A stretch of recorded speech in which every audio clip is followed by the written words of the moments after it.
checks Arica's rain gauge every 6 hours. ¿Cuándo es la última vez? So when was the last time you actually found something inside this rain gauge? Normalmente cada 6 horas, porque tenemos que limpiarlo, producto de las fecas de las aves que se posan ahí arriba.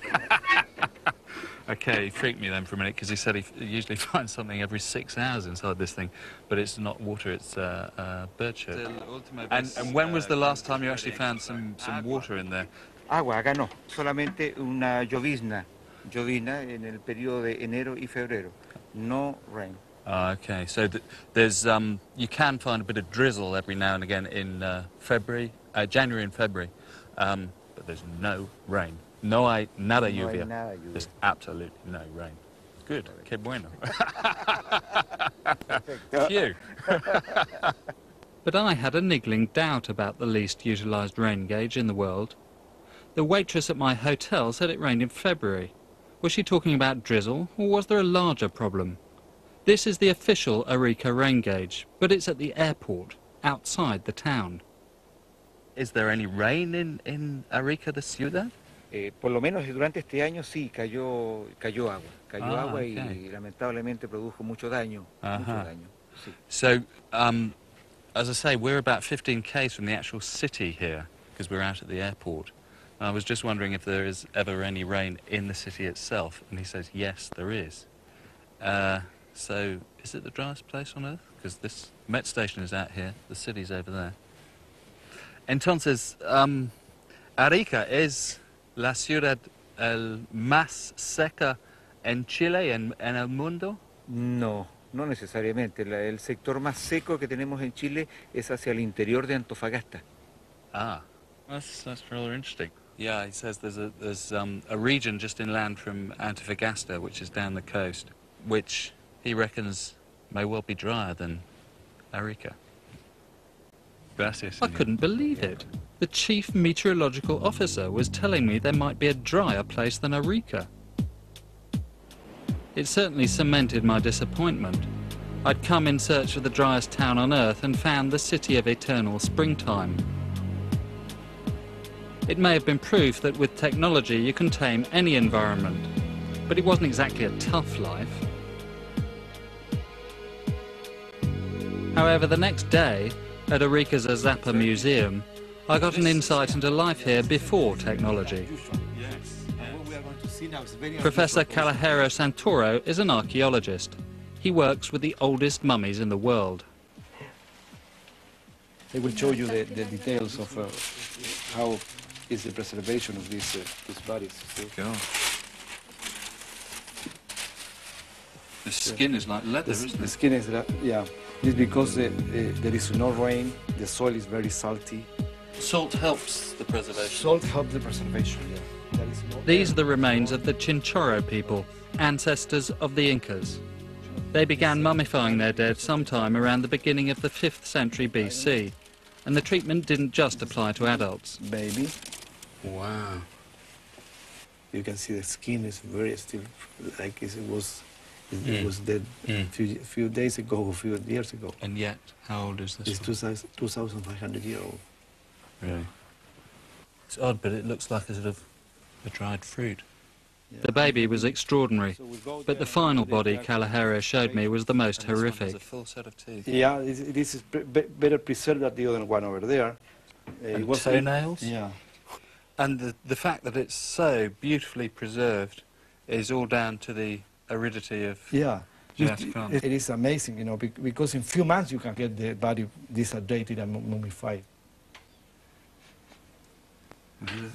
And it has smell. It has a smell, and it is because as soon as you take out of the ground, immediately you accelerate the process of decomposition. Yes. Because there is a process of decomposition anyway.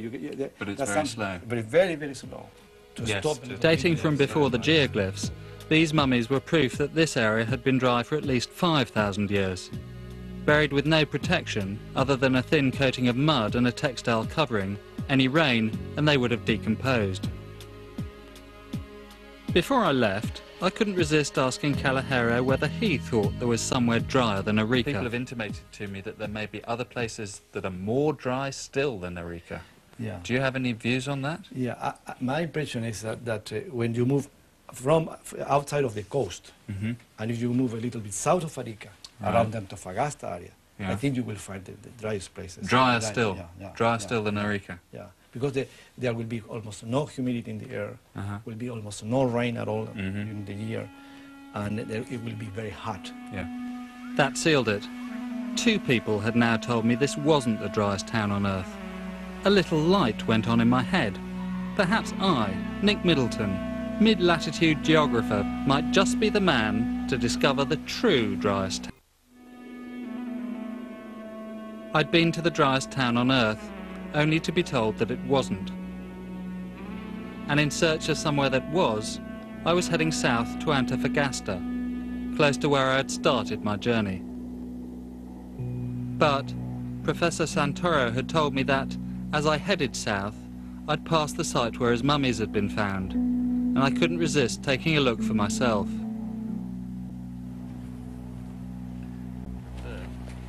The museum didn't have the resources to excavate this site properly, so they taught the locals to view it as a sort of open-air exhibition. 10-year-old Pedrito said he'd take me to see what he'd found just a few days earlier. Feet. Blimey. Sticking out of the sand. And it's really desiccated the skin.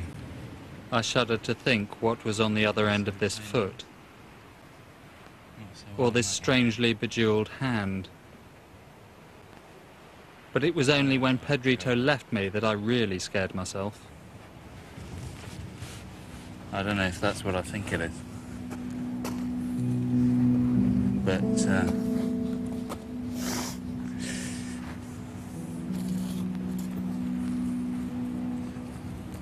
I haven't seen many coconut trees around here.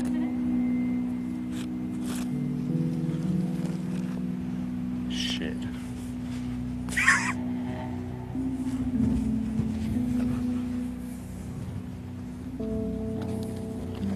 Oh God, bloody hell.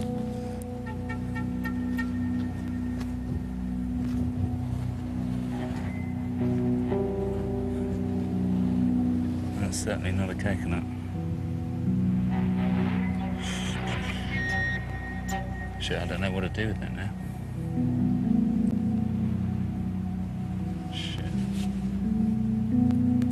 I really don't know what to do now. Like, it seems wrong to have partially dug it up and leave it there. If I dig it up, what am I going to do with it? Cover it up again. It struck me that this was what dry really meant. Without water, time stands still. The natural processes of life slow down until they practically stop.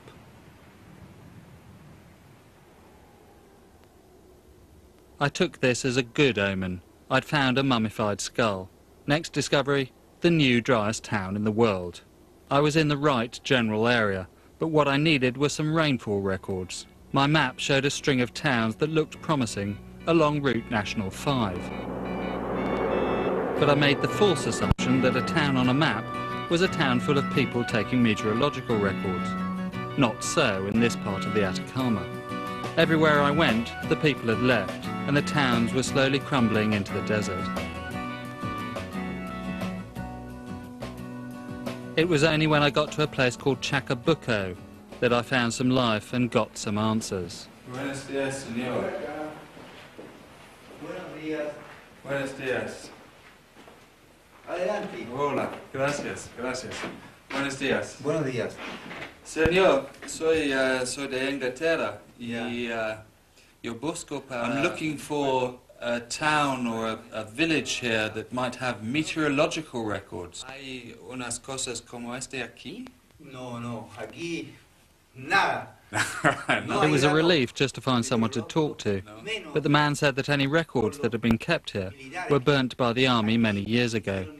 He told me he only stayed here to keep the history of the place alive. This is a monument to 2 pages of Chile's history.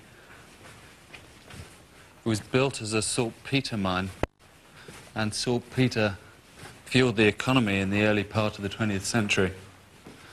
And then they were going to turn it into a museum. But General Pinochet had other ideas in the 70s and decided he could use it as a handy place to stick political prisoners. And this is where they lived. Teachers, lawyers, journalists, stuck here for 4 years in the middle of the desert.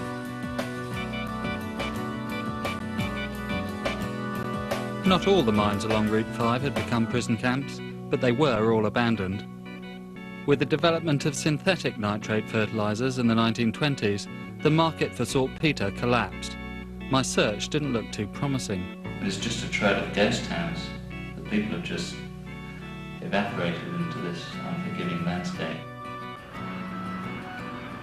I'd almost given up hope when I reached the welcoming arch over the road into Maria Elena, the largest town in the area and home to one of Chile's last saltpeter mines. It was founded in 1926 and hadn't really moved on since then. It certainly looked very dry, but was it drier than Arica? I booked into the mine's living quarters in the middle of town, and the next morning I got chatting with the cleaning ladies. When did it last rain here in Maria Elena? El año 92. 1992. Almost 10 years ago. Fue el año en que vino Pinochet acá a María Elena. Y fue el año It was a major que year because not only was it the last time it rained, but it was also the last time, well, the only time General Pinochet came to visit. O sea, las personas que le tenían. They're saying that this last major rainfall event washed away the footsteps of General Pinochet.